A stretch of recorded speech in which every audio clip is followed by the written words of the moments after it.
Quiero darles la bienvenida a este espacio de la Estrella de Panamá, llamado la Estrella Reportera. Hay más de 290.000 muertos por la enfermedad del COVID-19. Estados Unidos es el país con la mayor cantidad de contagios, pero también están muy afectados Francia, Italia, Brasil, Alemania, España. Entonces, hoy vamos a hacer un análisis sobre la situación de la región de Latinoamérica con periodistas, y también tenemos a Esteban, que es investigador social, que nos va a ayudar con los aportes sobre las distintas experiencias en sus países. ¿Ok? Vamos a empezar con Francisco. Quiero preguntarte, Francisco, ¿cómo ha cambiado la agenda del gobierno mexicano con el coronavirus?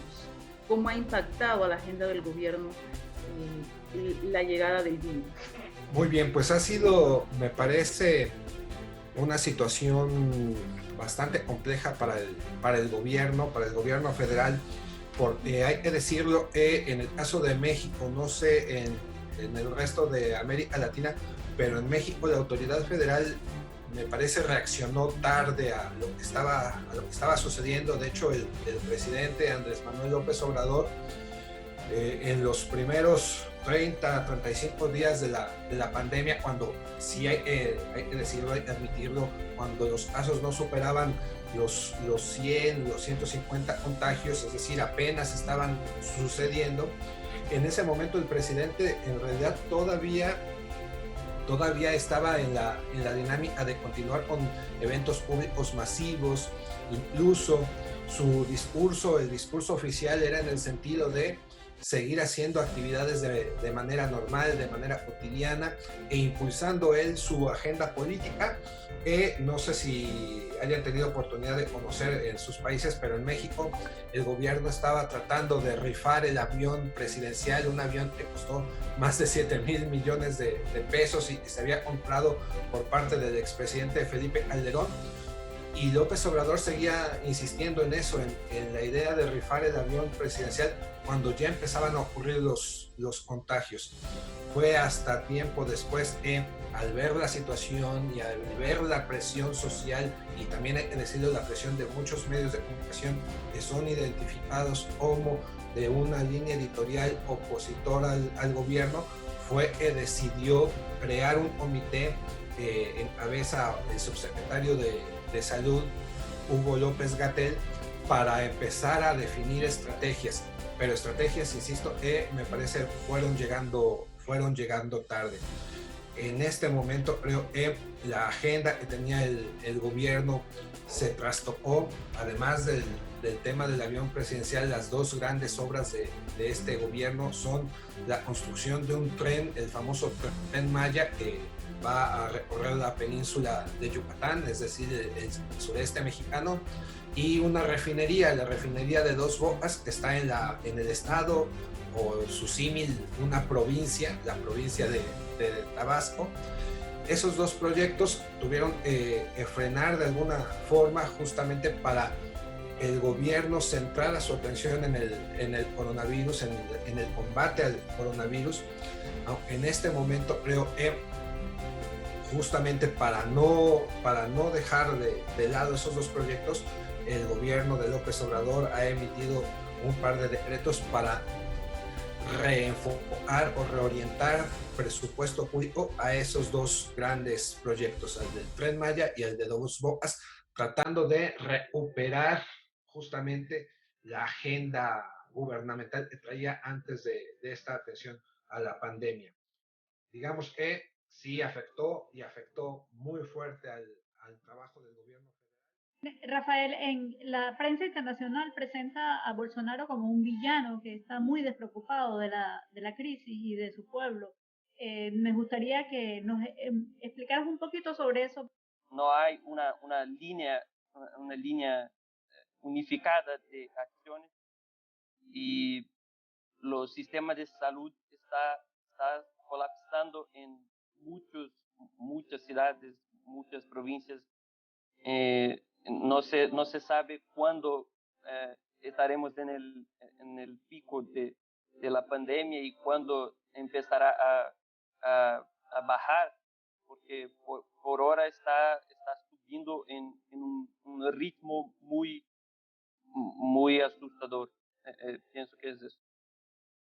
Una pregunta, dentro de toda esta situación y el poco apoyo que está dando el gobierno, ¿hay libertad de prensa para que los científicos y las personas responsables con conocimientos salgan adelante a explicarle a la población, al margen del gobierno, qué es lo que les conviene o cuál es la situación real de lo que está sucediendo?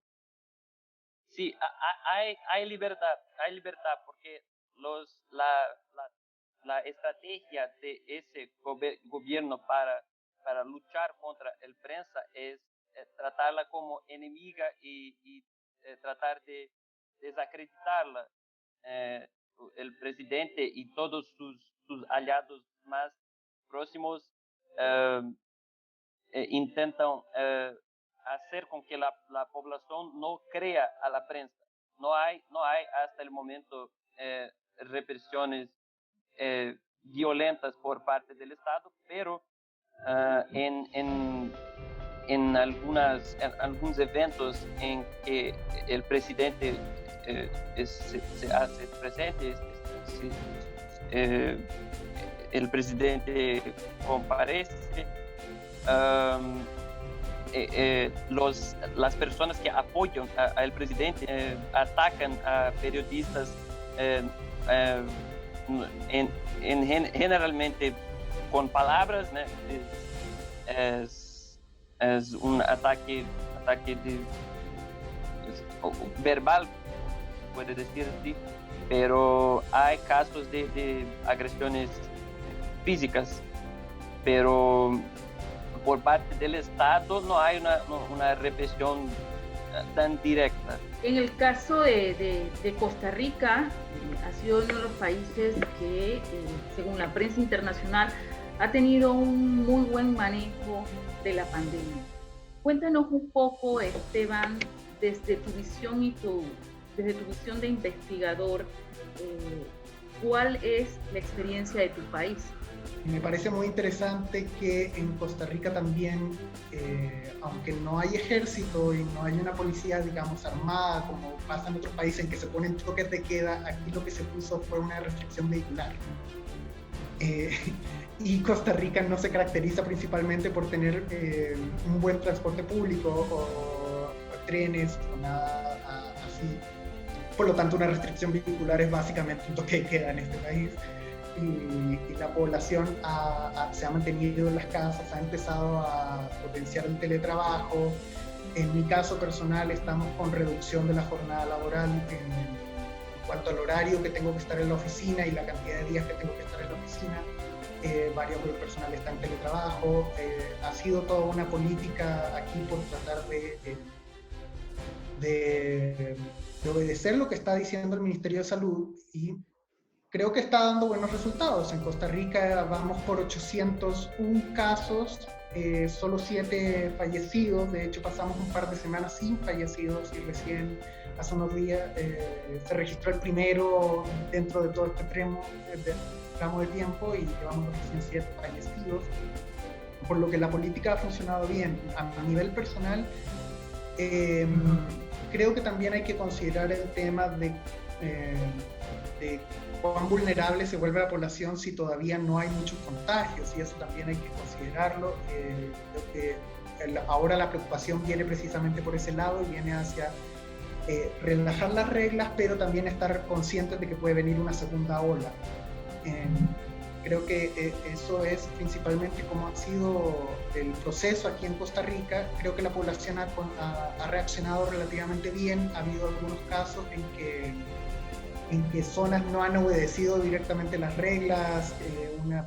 Aquí Cartago mostró hace unas semanas noticias de que todo el mundo estaba en la calle el fin de semana, cosas así, pero se ha ido mejorando el cumplimiento y creo que los resultados están bien.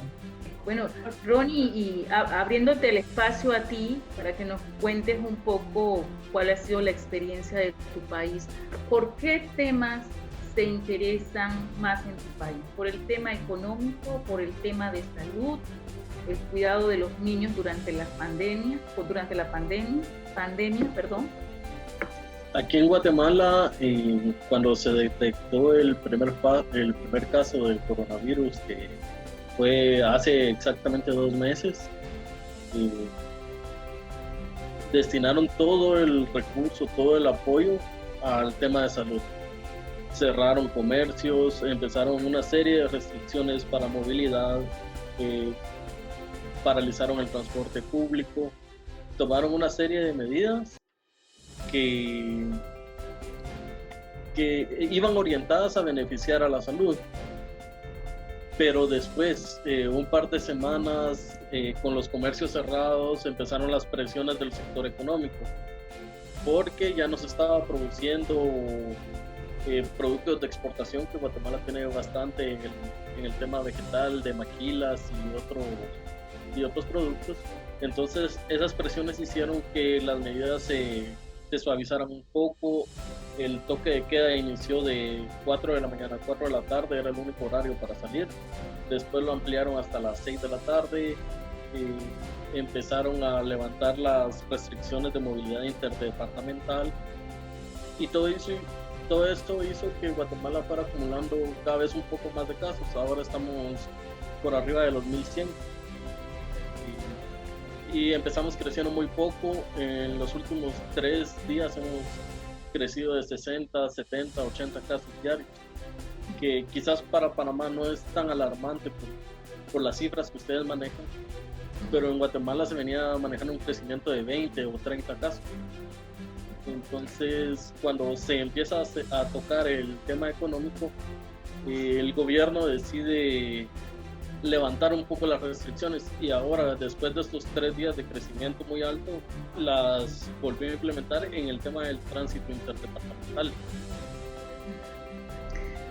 Bueno, un poco para compartir también con ustedes lo que ha sido la experiencia de Panamá, ¿no? El manejo por parte de las autoridades de salud ha sido muy elogiado realmente. Mi opinión particular es que la sociedad sí no se ha comportado al nivel de las autoridades de salud. Los reportes diarios de personas que son retenidas por desobedecer el toque de queda son muy altos, 1000, 1200 personas, lo que te puede dar una guía de que la sociedad no quiere acatar la medida de quedarse en casa. Hay zonas muy particulares como Panamá Centro, Panamá Oeste, Panamá Este, que son realmente como los focos de contagio, ¿verdad? Son el área donde mayores números de infecciones se ha dado. Nos ha golpeado, bueno, es mi valoración personal, bastante fuerte, considerando, bueno, que somos el hub de Centroamérica. Esa bendición que siempre fue nuestra posición geográfica, en este momento se ha revertido, ¿verdad? Porque de alguna forma ese tránsito de viajeros que pasa por Panamá, esa afluencia por vías terrestres, aéreas, de alguna forma puede haber incidido en el número de contagios que hay en el país. Le voy a dar el paso a Mónica para las siguientes preguntas. El gobierno nuestro se ha preocupado mucho del aspecto de salud, y en las últimas semanas ha enfocado un poco el aspecto económico, pero queda siempre la preocupación de cómo vamos a recuperarnos, qué va a pasar en esta situación. Los panameños están preocupados. Algunos piensan que la recuperación va a ser inmediata, otros piensan que no necesariamente. ¿Cómo ustedes ven esta situación, la recuperación, el convivir con una recuperación, el compaginar una recuperación económica y al mismo tiempo vivir con la incertidumbre de las nuevas olas y rebrotes de la enfermedad? ¿Cómo ustedes ven esa situación en sus países?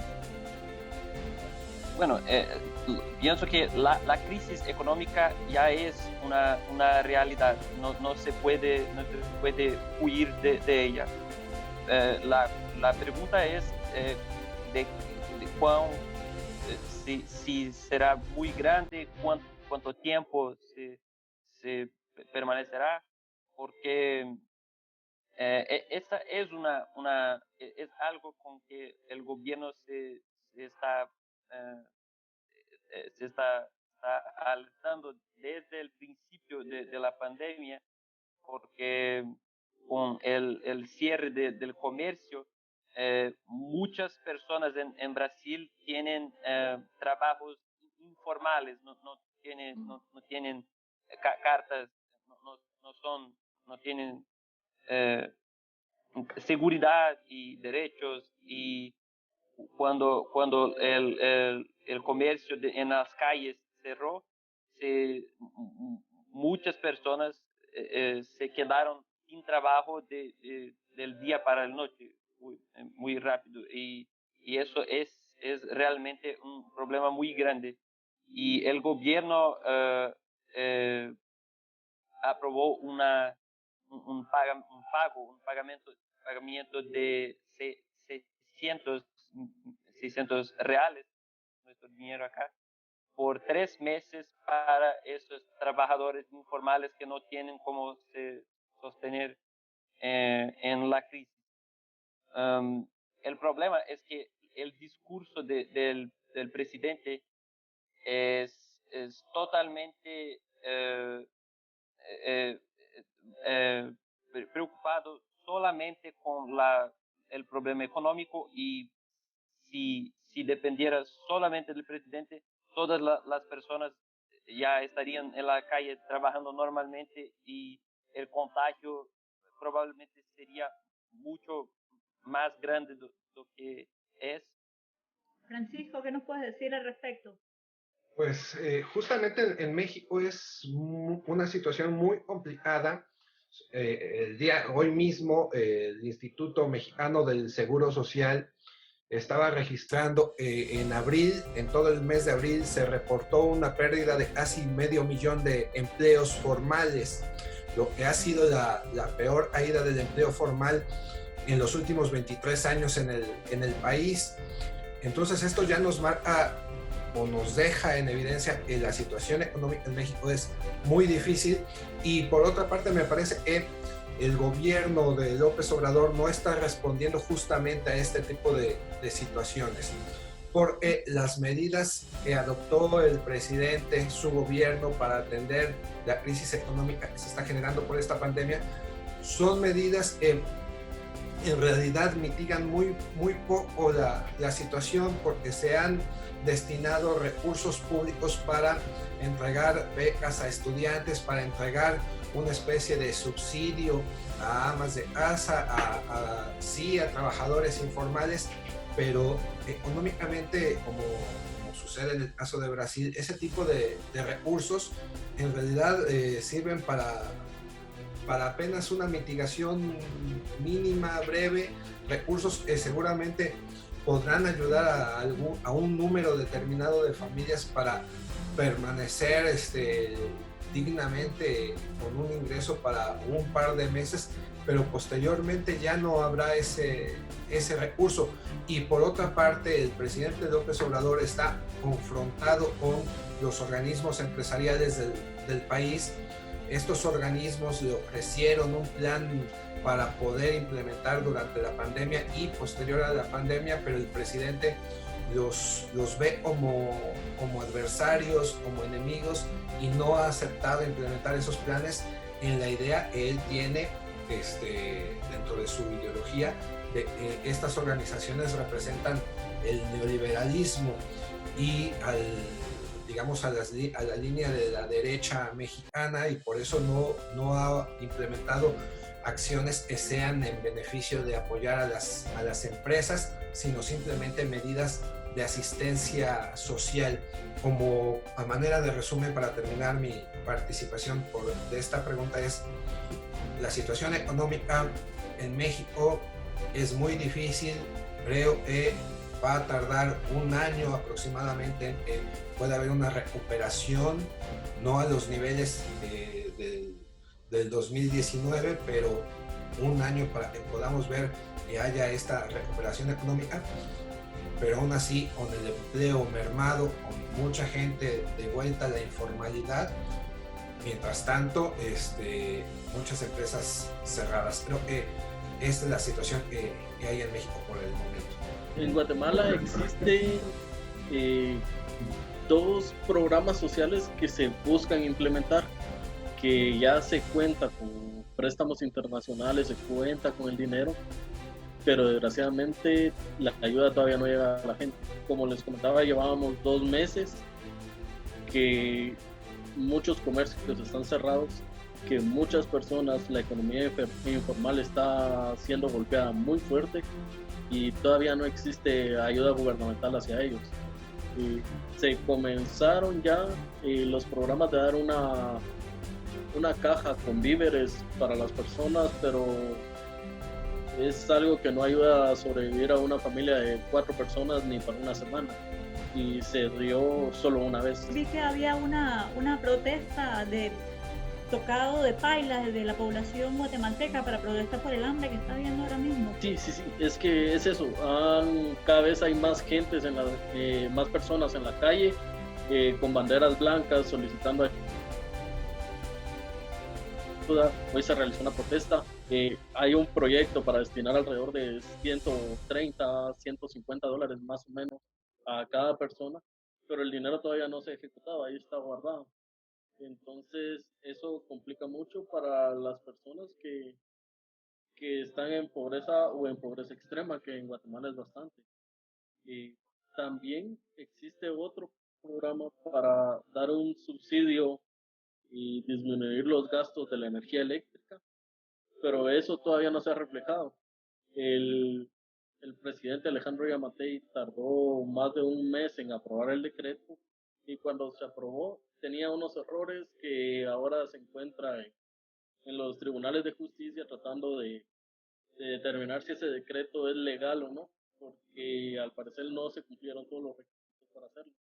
Mientras tanto, la población sigue indefensas, y ese decreto lo que buscaba era garantizar los servicios básicos, luz, agua, teléfono, internet, pero tristemente todavía no se ha aprobado ni se han dado los bonos de $100 o $150 que tenían pronosticado dar durante 3 meses a las personas.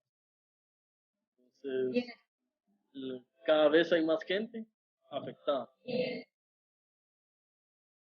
Y en el caso de Costa Rica, ¿cómo han sido las ayudas sociales para la población? Bueno, también ligando con la primera pregunta que había hecho Mónica, en el caso de Costa Rica, el efecto que está teniendo, como el enfoque fue muy en el tema de la salud, sí ha habido un mayor golpe en la economía, y es lo que estamos viendo ahora, especialmente en la industria del turismo, que en el caso de Costa Rica es una de las fuentes de ingreso más importantes. Y se ha estado trabajando en un retorno a la normalidad que incluye también tratar de potenciar el turismo local como forma para tratar de potenciar esta industria que va a verse afectada, y que, como decía Francisco también, o sea, va a ser meses, quizás un año en que se recupere. Y por lo tanto, el plan que propuso Costa Rica ayer comentaba que el 1 de junio ya los restaurantes pueden trabajar al 50%, así como los hoteles, ir abriendo los negocios de a poco para poder empezar a reactivar esto, porque sí es una problemática importante. Y en cuanto a lo de la ayuda social, Costa Rica hizo un plan que se llama el Bono Proteger. Entonces tomó fondos con la idea de entregar fondos a familias para que puedan sobrellevar esta situación. Y dentro de las políticas también que usó para poder recaudar los fondos necesarios, toda esta situación ha generado una caída del precio del petróleo, y en el caso de Costa Rica se congelaron los precios precisamente para estar tomando esa ganancia que se generará al partir de congelar el precio y no bajarlo, para poder generar más fondos para poder estar entregando estos bonos. Aquí la información que que entregaron este día, dice 29.649 gestiones para el pago del bono proteger hasta a la fecha.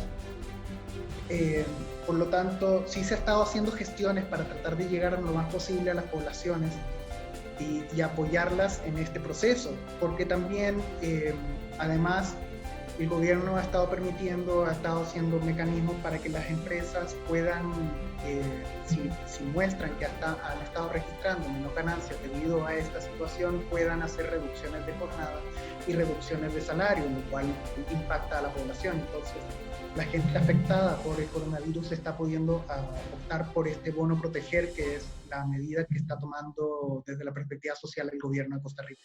Tengo algo que estaba pensando, es que la manera de manejar la crisis no tiene que ver con la posición política del gobierno, porque el gobierno de México, que es de izquierda, maneja mal, y nuestro gobierno, que es de derecha, también maneja mal.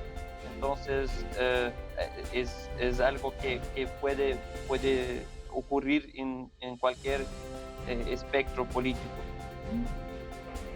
Yo también quiero comentar que este tipo de situaciones nos está haciendo políticas de aislarse y de tomar distancia, pero eso no implica que no trabajemos juntos. Y yo creo que en los países de Latinoamérica tenemos que ver qué podemos aprender unos de los otros y trabajar juntos en los resultados, en las políticas que estamos haciendo cada uno, y tratar de encontrar los mejores mecanismos para todos, y que esta crisis no implique aislarnos entre nosotros, sino que más bien ser capaces de colaborar y protegernos como región. Y ya nada más para terminar un puntito muy rápido, creo que como periodistas, creo que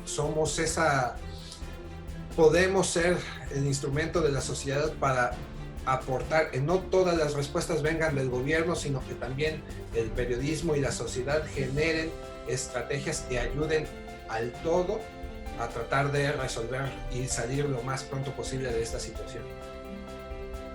Sí, yo creo que un mensaje de fortaleza para todos los países a seguir luchando. Hay que siempre velar por la salud, primordialmente por las personas más vulnerables, y entre todos los países hay que buscar la forma de colaborar unos con otros y salir adelante, como decía Esteban. Bueno, ha sido realmente una conversación muy interesante. Todo está por verse, porque estamos ahora mismo como en lo que se dice la cueva del lobo. Lo que está sucediendo no podemos conocerlo por el momento. No sabemos, por ejemplo, en el caso de Guatemala, cuánta gente está padeciendo hambre ya definitiva. Las estadísticas realmente no están acompañando el día a día.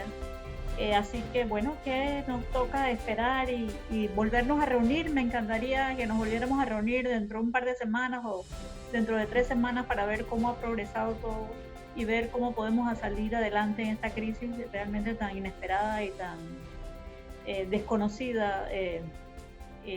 No sé cuál sería la palabra que lo describe, ¿no? Pero bueno, muchas gracias a todos por su participación. Realmente ha sido muy interesante.